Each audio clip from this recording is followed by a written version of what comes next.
বাংলাদেশে এই মুহূর্তে অনেকগুলো সংকট চলছে এবং আমরা সরকারকে দেখছি সবগুলো সংকটই সরকার সফলভাবে সেগুলা সংকট নিরসন করতে পারছে না। আমরা দেখছি যে সারা দেশে হামের প্রকোপ তৈরি হয়েছে এবং 400-এরও বেশি শিশু হামের কারণে নিহত হয়েছে। আমরা আল্লাহ তাআলার কাছে এই সকল শিশুদের আত্মার মাগফিরাত কামনা করছি এবং এটা স্পষ্টভাবেই সরকারের ব্যর্থতা। আমরা এতদিন কিছু বলি নাই, কারণ নতুন সরকার, তাদেরকে আমরা সময় দিতে চেয়েছি, কিন্তু যখন সংসদ অধিবেশন হয়েছে তখনও কিন্তু হাম নিয়ে কথা উঠেছে, আমরা কথা বলেছি এবং সরকার শুধু অন্তর্বর্তী সরকারের উপরে দায় চাপিয়ে নিজেদের হাত পরিষ্কার করতে চায়, নিজেদের কোনো দায়িত্ব নিতে চায় না।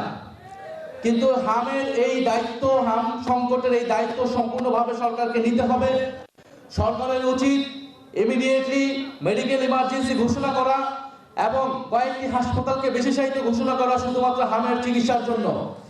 ইমিডিয়েটলি পরিবারগুলোর পাশে দাঁড়ানো উচিত এবং সরকারের উচিত যারা শিশুরা যারা নিহত হচ্ছে বা যাদের চিকিৎসা প্রয়োজন সেই সকল পরিবারকে আর্থিক ক্ষতিপূরণ দেওয়া এবং আর্থিকভাবে সহায়তা করা। প্রিয় উপস্থিতি, আপনারা জানেন যে বাংলাদেশের জাতীয় সংসদ নির্বাচনের পাশাপাশি গণভোট অনুষ্ঠিত হয়েছিল। আপনারা গণভোটে অংশ নিয়েছেন না? আমরা সবাই গণভোটে কি ভোট দিয়েছিলাম? আমরা সবাই হা ভোট দিয়েছিলাম। সংস্কারের পক্ষে পুরো বাংলাদেশের জনগণ, পুরো জুলাই গণ অভ্যুত্থানের তরুণ প্রজন্ম হায়ের পক্ষে অবস্থান দিয়েছিল। আমরা জুলাই গণ অভ্যুত্থানে নেমেছিলাম সংস্কারের পক্ষে এবং নির্বাচনে আমরা পুনরায় জনগণ তাদের ম্যান্ডেট দিয়েছিল।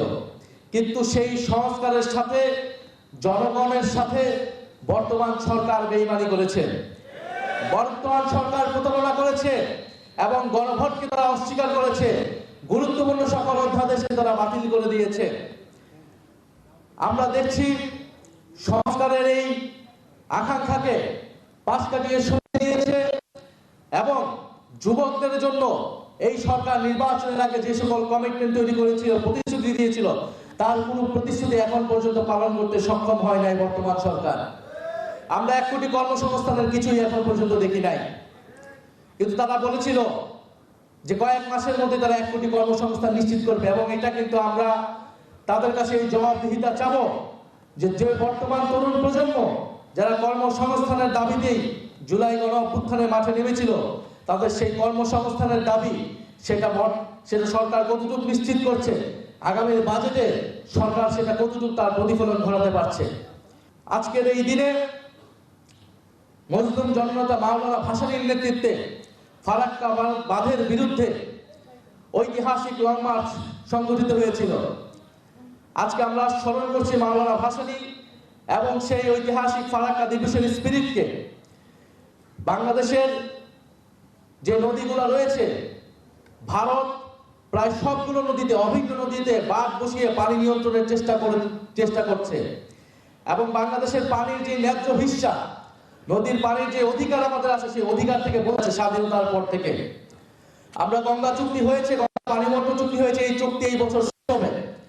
আমরা এবার নতুন চুক্তির মাধ্যমে আমরা আমাদের পানির অধিকার নিশ্চিত চাই এবং বর্তমান সরকার আমরা দেখতে চাই তারা কতটুকু ভারতের আধিপত্যবাদের বিরুদ্ধে বাংলাদেশের পানির ন্যায্য অধিকার তারা নিশ্চিত করতে সক্ষম হয়, নাকি পুনরায় আওয়ামী লীগের মতোই তারা একটি নতজানু পররাষ্ট্রনীতি করে নতজানু চুক্তি করবে।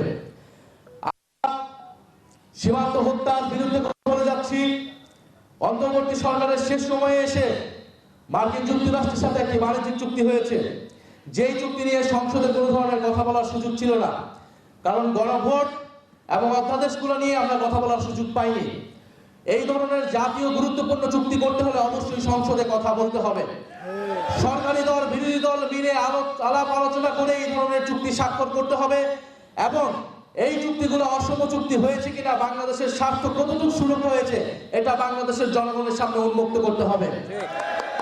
একদল আগে ভারতের মুখাপাখি ছিল, এখন নতুন সরকার অন্য কোনো পরশক্তির মুখাপাখি হয়ে দেশ পরিচালনা করবে, এইটা বাংলাদেশের জনগণ কিন্তু মেনে নেবে না।